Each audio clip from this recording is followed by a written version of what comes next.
Ah, très bien. Allez. Pour ce chaton âgé d'à peine 2 mois, la chasse aux puces commence déjà. Montre-moi ta petite bouche.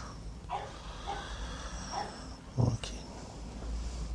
Alors je ne sais pas si vous les avez traités aux antipuces ou pas encore. Non, pas encore. D'accord. Donc moi à cet âge-là, ce que je préconise, c'est quand même de les traiter au spray.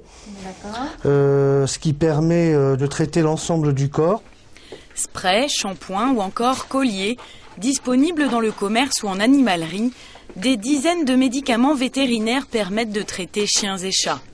Parmi ces produits, 76 colliers antipuces étaient dans le collimateur de l'ANSES, l'Agence nationale du médicament. Ils ont été retirés du marché. En cause, la toxicité potentielle sur l'homme de certains colliers contenant des organophosphorés, un puissant insecticide. Les organophosphorés, c'est une classe chimique de médicaments qui sont des insecticides, donc qui, chez les insectes comme chez l'homme, ont pour propriété de bloquer la transmission du signal nerveux, et ce qui peut provoquer donc chez l'insecte sa mort par blocage respiratoire, et chez l'homme peut provoquer des symptômes nerveux selon la dose administrée. Et il pourrait provoquer des symptômes sur le long terme en cas de contact étroit, des risques de type neurologique, des tremblements, des salivements, des vomissements potentiellement, mais je tiens à préciser que ça n'a jamais été observé sur le terrain.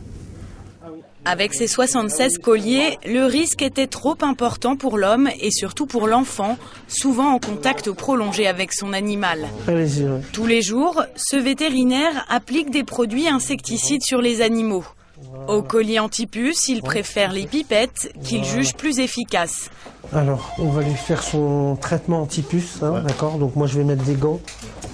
Ce traitement, autorisé par l'ANSES, reste un insecticide. Et comme pour n'importe quel autre produit toxique, des précautions s'imposent. Voilà, on dégage la peau et puis on dépose le produit. Alors une fois que le produit est déposé, on ne touche plus le chien. Alors on dit que cette pipette, ou le produit du moins, va diffuser en 24 à 48 heures. Donc pendant ce laps de temps, on préconise de ne pas manipuler bien évidemment le chien, et en particulier à l'endroit où on a déposé le produit. Notamment pour les enfants, en sachant que si par hasard on était en contact direct avec le produit, il fallait bien évidemment immédiatement se laver abondamment les mains avec de l'eau. Dans cette animalerie, les colliers antipuces contenant des organophosphorés ont été retirés il y a plusieurs semaines déjà.